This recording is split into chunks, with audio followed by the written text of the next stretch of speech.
Hablar de uno de los temas que en algún momento abordamos y luego pasan, ¿no?, a otro lugar de la agenda, pero que se empiezan a ejecutar y siguen causando preocupación. Hay organismos que vienen siguiéndolo con detalle. Por ejemplo, me refiero al DNU 941 de fines del año pasado, donde con Congreso en receso y obviamente la atención en otro lado, se modificó por parte del gobierno integralmente la Ley de Inteligencia Nacional, ¿no? Y hay una serie de organizaciones que dicen que eso, como quedó redactado, básicamente es incompatible con la democracia por los niveles de secreto, de actividades encubiertas que quedan allí planteadas. Hay un informe en particular que se llama Alerta Spyware que se presentó en estos últimos días. Uno de los organismos que trabaja en esa redacción y en esa investigación es el Centro de Estudios Legales y Sociales, y desde allí nos está escuchando Manuel Truffaut.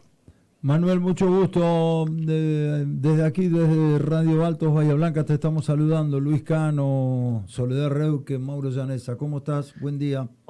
Hola, ¿qué tal? Buen día a todos. ¿Cómo están? Explícanos y explica a la gente que te está escuchando de qué estamos hablando, cuál es el punto de preocupación, qué es esto del spyware. Bueno, el punto de preocupación más general es la incorporación, nosotros decimos, descontrolada y sin discusión política y legal de tecnologías para la vigilancia. Eso en un contexto político que, entre otras cuestiones, tiene el dato que mencionaban recién en la introducción, ¿no? O sea, esta incorporación de tecnologías de vigilancia que se viene dando en los últimos años se da también en un Estado que va modificando sus atribuciones para de alguna manera desactivar todos los controles que pudiera haber sobre el uso de esas tecnologías de vigilancia. El spyware es una de esas tecnologías que tiene ciertas características y que la preocupación que tenemos es que se está avanzando en la legalización del uso de esta tecnología, que ya en otros países como México, El Salvador, Italia, España, ha demostrado ser muy, muy peligrosa, porque prácticamente en ningún país, o todos los países más bien que han adoptado esta tecnología, la han utilizado de manera ilegal. Entonces hay ahí una preocupación muy grande. Pero podríamos decir que esa preocupación, más allá del spyware como herramienta concreta, se expande a otras formas de vigilancia que también están siendo discutidas en estos días, y entonces el informe busca un poco elevar el nivel de discusión y de alerta sobre ese tema. Uno es, y siempre digo lo mismo, es ignorante en estas cuestiones, pero la verdad que me pica la panza cuando hablamos de estas cosas y lo unimos con esto que ha dicho la semana pasada y esta idea que tiene el presidente de corporaciones sin regulación humana, que todo dependen de la IA, de la inteligencia artificial. Y entonces todo este tipo de cosas me estaba preguntando recién mientras leía una crónica que en tal sentido la semana pasada salió en Tiempo Argentino sobre esto de que estás hablando vos. ¿De qué manera esto va a influir en las próximas votaciones en la República Argentina, en la próxima decisión cuando uno ponga su voto? ¿Qué mirada tenés sobre ese tema?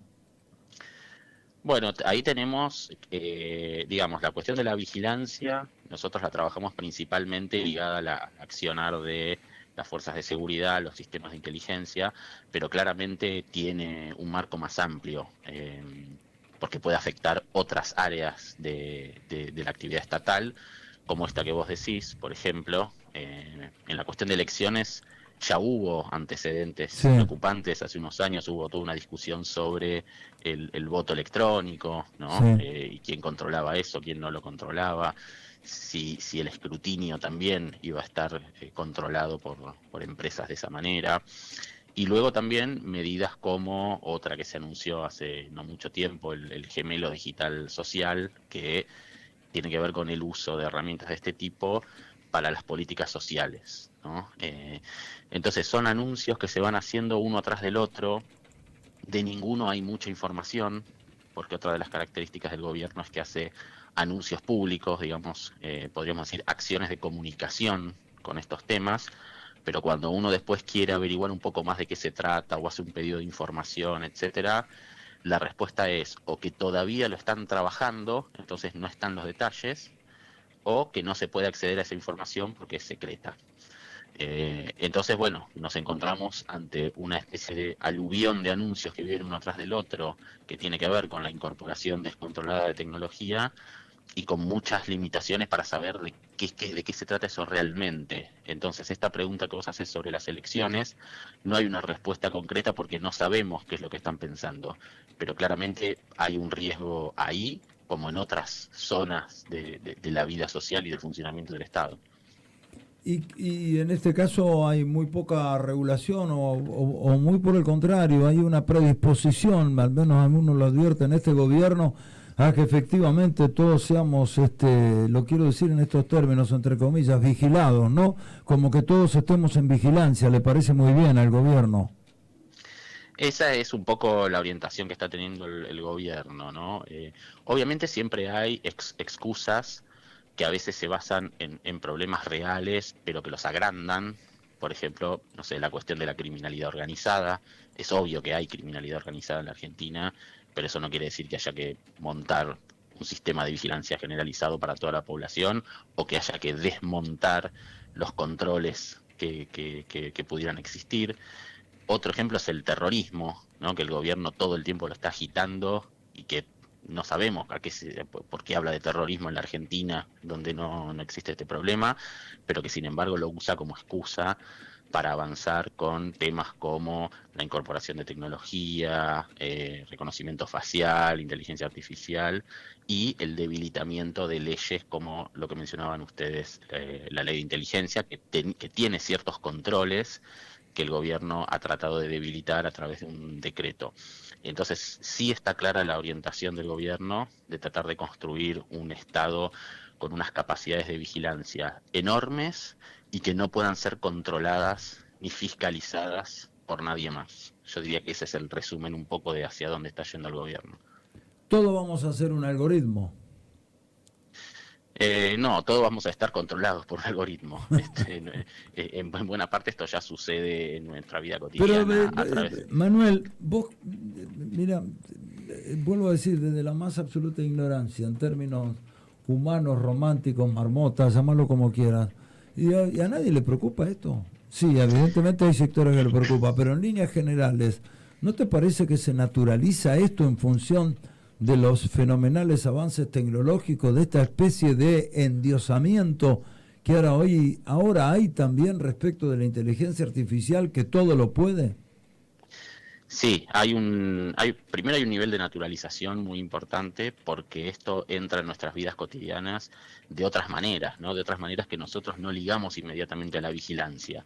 Por ejemplo, a través de nuestros consumos culturales, del tiempo que pasamos en redes sociales, donde también nos están vigilando de alguna manera, están recolectando nuestros datos, probablemente con fines comerciales principalmente, pero uno de los problemas es que las tecnologías que están desarrollándose en estos últimos años lo que van a hacer es integrar bases de datos, por ejemplo algunas que han sido recolectadas con fines comerciales, para ser utilizadas para vigilancia de otro tipo, ¿no? Entonces ahí hay un riesgo concreto. No sé si habrán escuchado hablar del famoso Palantir en estos últimos Sí, semanas. sí, claro. Bueno, tiene un poco que ver con eso, ¿no? Con empresas que desarrollan una capacidad de procesamiento y gestión de bases de datos que lo que hacen es unificar bases de datos que vienen de distintos orígenes.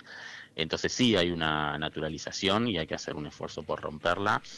Y también lo que hay es un montón de gente preocupada por cuestiones que parecen mucho más inmediatas, ¿no? De cómo sobrevivir hoy en día.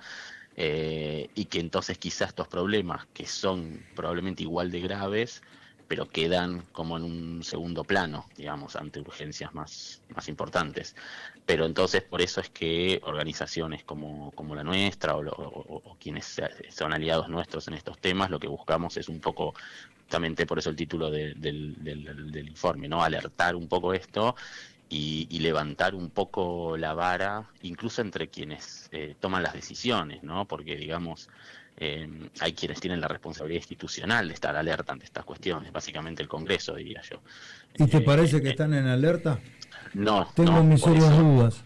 No, claramente no. Por eso nuestros esfuerzos se están orientando a interpelarlos en este sentido, eh, con este tema bueno, y con otros que vienen pasando, ¿no? Proyectos de ley de distinto tipo que vienen pasando, y ante cada uno de ellos hay que generar una movilización para generar conciencia acerca de qué es lo que se está discutiendo, porque muchas veces no aparece en la información cuál es la cuestión de fondo que se está discutiendo realmente en estas reformas legales que vienen avanzando. Manuel, en términos generales te quiero hacer la última pregunta y en términos políticos también, porque esto es altamente preocupante. ¿No te queda, a ver cómo decirlo, no te queda la sensación que en este debate los sectores de la oposición política e institucional en la Argentina o miran para otro lado porque les conviene o están mirando para otro lado porque no saben de qué se está hablando, a partir incluso de lo que publicó la semana pasada el presidente de la Nación en el Financial Times? ¿Qué impresión tenés? Sí, tengo esa misma impresión. Eh, Hay muchos que están quizá más preocupados por las internas que por otra cosa. Hay otros que tienen buena predisposición, pero quizás son temas que no manejan, y entonces hay que hacer también un trabajo como de capacitación ahí mismo también, ¿no? Para que se entienda qué es lo que está en discusión. Comparto el diagnóstico que vos hacés, y bueno, el trabajo de varias organizaciones se está orientando a tratar de clarificar un poco estas cuestiones. Lo cierto es que desde hace tiempo y cada vez más estamos todos vigilados, ¿no? Sí, pero hoy están dadas ciertas condiciones tecnológicas para que haya un salto aún más grande en el tipo e intensidad de la vigilancia. Entonces hay que tratar de resistir eso. Qué bárbaro. Bueno, un gustazo. Te vamos a molestar en cualquier otro momento. Bueno, muchas gracias a ustedes. Un No, abrazo. por favor. Bien. Interesantísimo, me pareció.